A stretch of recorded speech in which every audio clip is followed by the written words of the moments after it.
On a broader plane, all I can say is that India growth story has taken a huge hit in the last 1.5 years or so.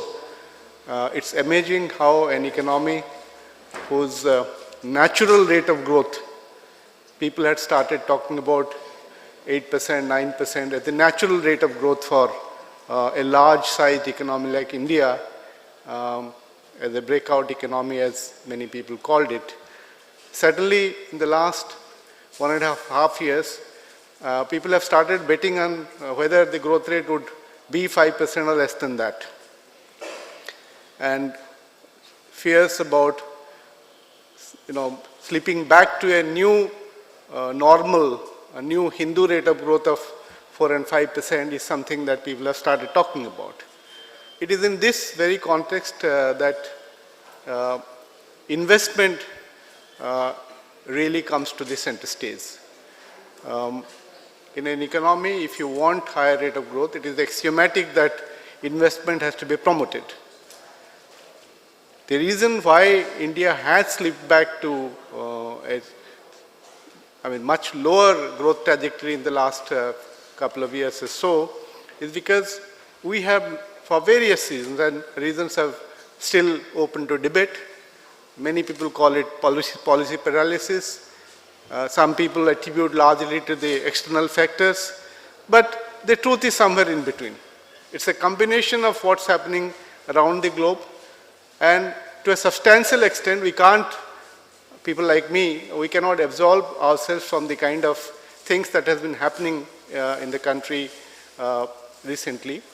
Policy paralysis has indeed been, one can see it evidently in almost every spheres.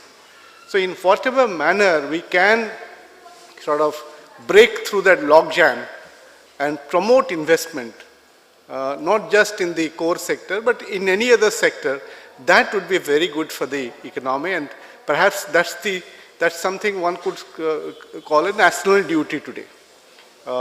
Just as many other fundamental duties, I think promoting investment should be reckoned as a national duty, because otherwise it would not be possible to ensure job creation.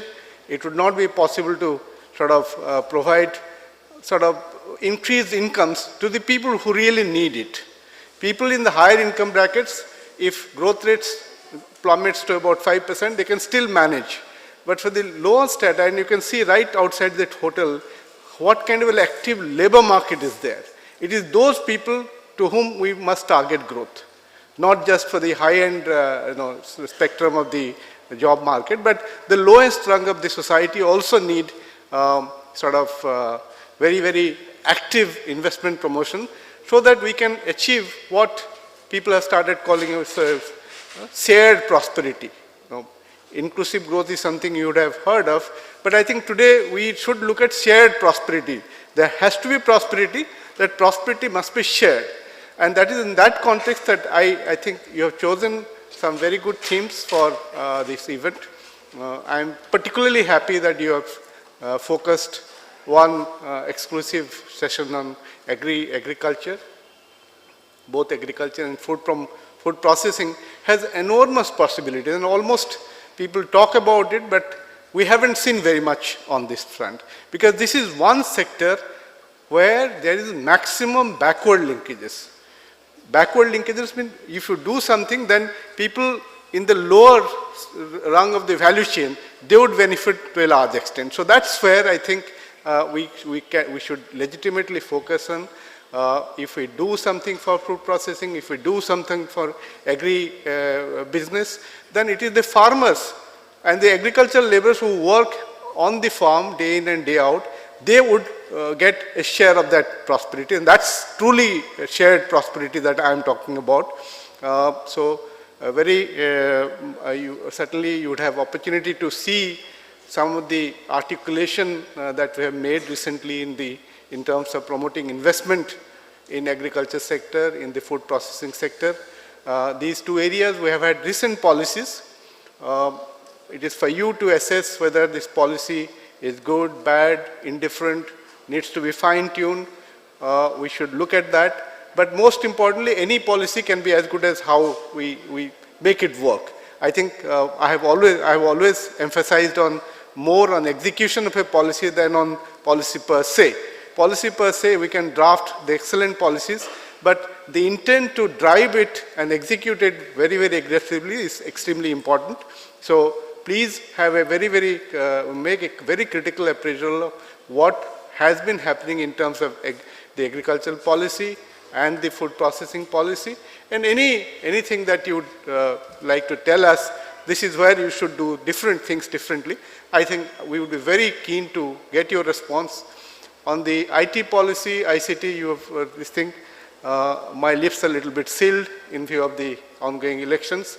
All I can say is just only yesterday, the cabinet has approved the new ICT policy, which I believe is more targeted at the small and medium entrepreneurs, and I believe all of you have contributed very substantially to that policy.